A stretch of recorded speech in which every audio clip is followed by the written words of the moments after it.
So McLaren probably expected a better year after finishing, well, by their standards, backward trend of finishing fourth last season. So with Andrea Stella joining the team as team principal, well, not joining, but being promoted, and Oscar Piastri joining from Alpine, well, we would have hoped for a better start to the season than they've had, which, as you'll see, it didn't turn out that way.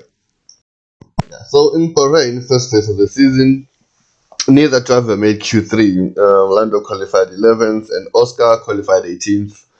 It just didn't look right. They didn't even look right in testing. They didn't just seem to have it alongside with AlphaTauri. They just didn't seem to have it all together.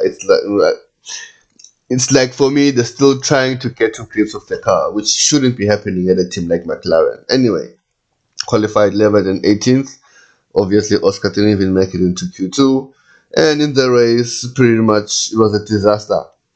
Oscar retired early in the race due to an electrical issue with the car, and Lando made 4,329 pit stops because the refueling and hydraulic fluid, can't remember correctly what it was. So it was pretty much 100 pit stops for him until they just decided to save the motor. So Australia was just not a good start, very good start. Yeah, disaster basically. So Saudi was next, which didn't turn out to be better. Well, initially due fiery practice and qualifying. Only one car made it into Q3, which was not Lando, Oscar in P9. Then Lando qualified in P19. Now, any hope of getting points in Saudi Arabia was wiped out by a first lap incident, in whereby not Lando, Oscar, well, pretty much had damage to his front wing, and then Lando ran over it. So both cars had damage to their front wings at the first lap. So, which meant that both cars had to pit on the first lap, and now, which was pretty much detrimental to the race. They pretty much ran together at the back of the field for much of the race, and subsequently finished P17 and P15 with Lando and Oscar respectively. So nothing exciting again, another pointless race, and again they really seemed far from the pace of the cars they should be beating, like Williams, all due respect, but like Williams and Haas. So back to the drawing board for McLaren then. So down under we went, where I'm pretty sure Oscar counted on some home luck for at least something to go right finally.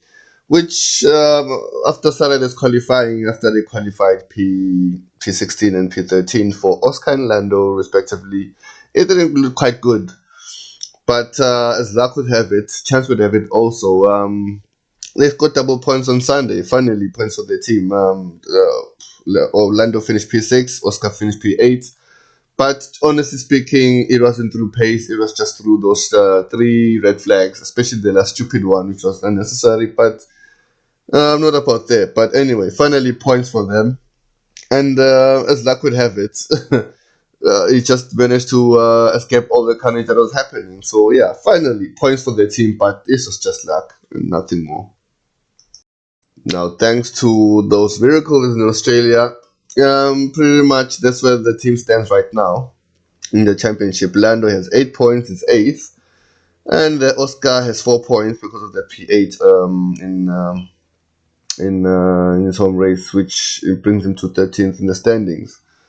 McLaren is fifth. It's funny enough. It's weird how one good race finish with both cars in the points can do in the championship, because McLaren is already fifth in the championship with 12 points, ahead of teams that have been consistent like Williams and Alpine. So luck and and can change things quickly. So yeah, average start for McLaren. Not exciting. Nothing to write home about.